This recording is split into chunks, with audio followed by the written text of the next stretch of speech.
আমার অনেক স্মৃতি আছে তার সাথে, অনেক। ওসব বলার সময় আজকে নাই, শুধু আল্লাহর কাছে মাগফিরাত কামনা করি। তিনি যা ছড়িয়েছেন তার আবহাওয়ায় আমরা আলোকিত।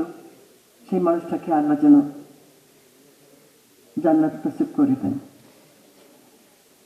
এবং উনি যে এমন একটা সুন্দর মানুষ ছিলেন, একজন সুন্দরী মানুষ ছিলেন, এটা তো বলার কিছু অপেক্ষা নাই।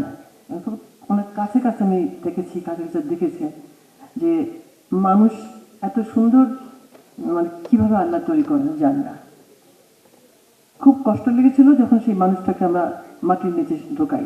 তখন আমার ঘরে বসে বসে টিভি দেখে মনে হচ্ছিল এটাও কি দেখতে হচ্ছে, কিভাবে একটা জলযন্ত্র এত সুন্দর একটা ফুলের মতো একটা মানুষকে ঢোকাচ্ছে মাটির নিচে। ওই বাবা, মাটির উপরে রাখার তো কোনো ব্যবস্থা নাই দেশে, থাকতো যদি কোনো দেশে তাহলে তো রাখা যেত। যাই হোক, আমি একটা গান লিখেছিলাম অনেক আগে, সেই কথা মনে হলো, আরেক কথা মনে হলো, কাজী নজরুল ইসলামের গান,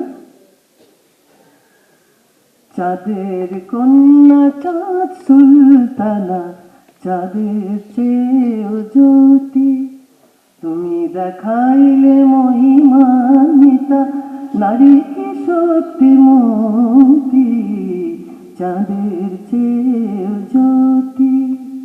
এই গানের যে ব্যক্তিটা অনেক বড় গান, গানের যে শরীরটা, সেখানে আরো অনেক কথা আছে, তুলনামূলকতা। কেন তিনি চাঁদের কন্যা চাঁদ সুলতানকে আমরা মনে করছি, বীরাঙ্গনা সখিনাকে আমরা মনে করছি।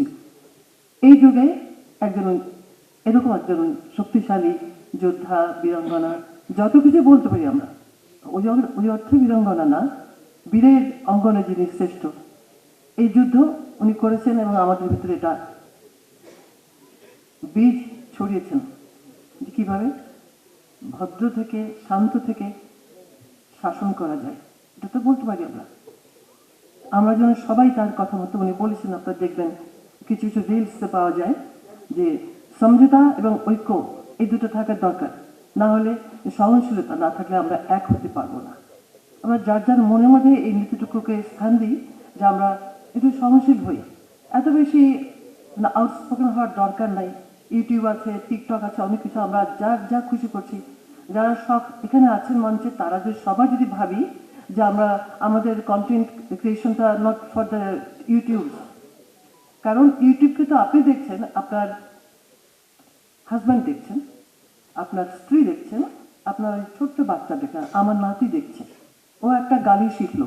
এটা প্রত্যেকের কনসিয়াস। আপনারা বলবেন যে এই খারাপ কথা যদি এখনই বলি, তাহলে আপনি বলবেন যে এই খারাপ কথা বলছেন কেন, আপনার বাচ্চারা শোনে না, বাচ্চারা শেখে না। যেখানে আপনারা নাটকের রান্নার যে নাটকের দল, সেখানে বাচ্চারা নাটক করছে, তারপরে আরো অনেক নাটকের দল এখানে কথা বলেছেন। তো প্রত্যেকেই কিন্তু কর্ম আছে, কেন? এগিয়ে নেওয়ার জন্য। সংস্কৃতি ছাড়া কোনো দিক আর আগানোর কোনো উপায় আছে বলে আমি বিশ্বাস করি না।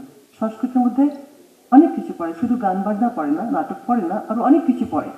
এই সামগ্রিক অর্থটা সংস্কৃতির জন্য।